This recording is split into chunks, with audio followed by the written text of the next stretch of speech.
Iran is not just a modern nation-state. It is one of the oldest continuous civilizations in human history. To understand present-day Iran, its resistance, its revolutions, its rivalry with global powers, and its ongoing protests, we must go back more than 2,500 years to the rise of the Persian Empire. In the 6th century BCE, Cyrus the Great founded the Achaemenid Empire, which rapidly became the largest empire the world had ever known, stretching from the Indus Valley to the Mediterranean. Unlike other empires, Persia ruled through tolerance, allowing religious freedom, local autonomy, and legal governance. Persians followed Zoroastrianism, a faith centered on the struggle between good and evil, light and darkness, ideas that later influenced Judaism, Christianity, and Islam.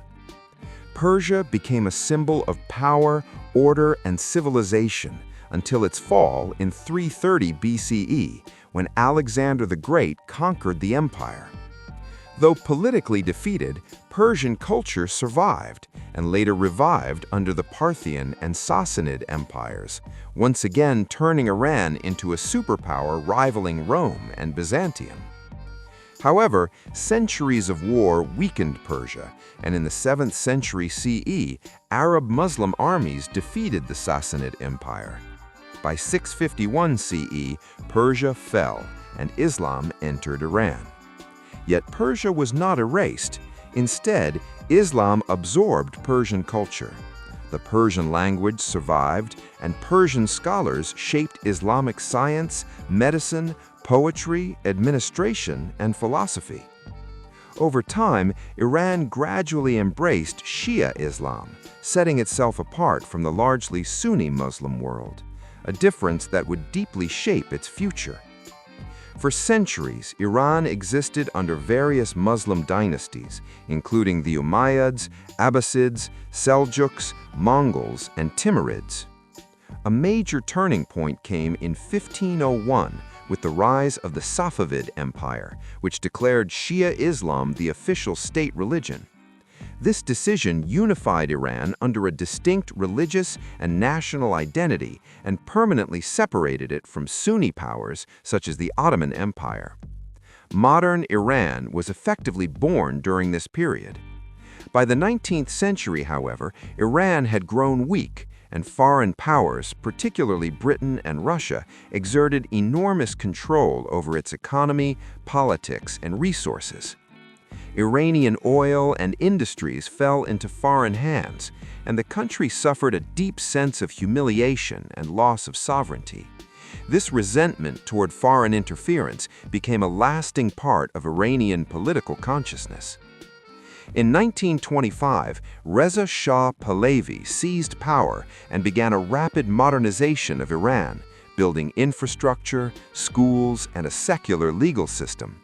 However, modernization was enforced through authoritarian rule, political repression, and the marginalization of religion. After World War II, his son, Mohammad Reza Shah, ruled Iran with strong backing from the United States. The defining moment came in 1953 when Iran's democratically elected Prime Minister, Mohammad Mossadegh, nationalized the oil industry. In response, Britain and the United States orchestrated a CIA-backed coup that overthrew Mossadegh and strengthened the Shah's rule. From this moment onward, the United States came to be seen by many Iranians as a symbol of foreign domination and the Shah as a Western puppet, planting the seeds of revolutionary anger.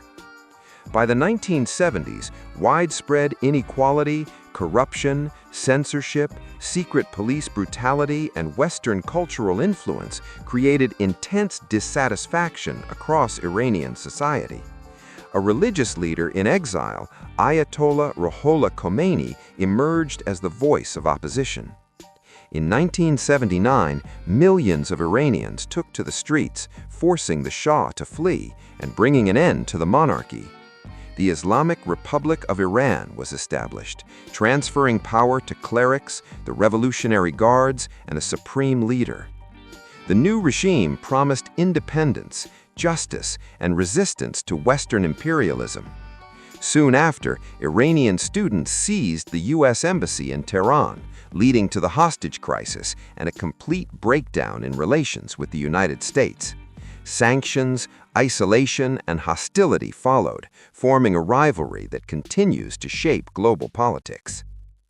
Iran's hostility toward Israel also became central to its foreign policy.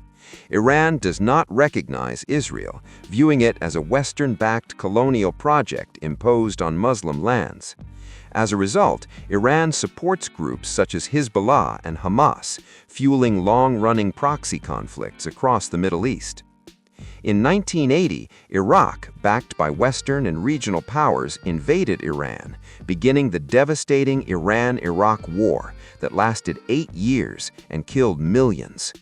Although Iran survived, the war left the country deeply militarized, suspicious of foreign powers, and increasingly isolated.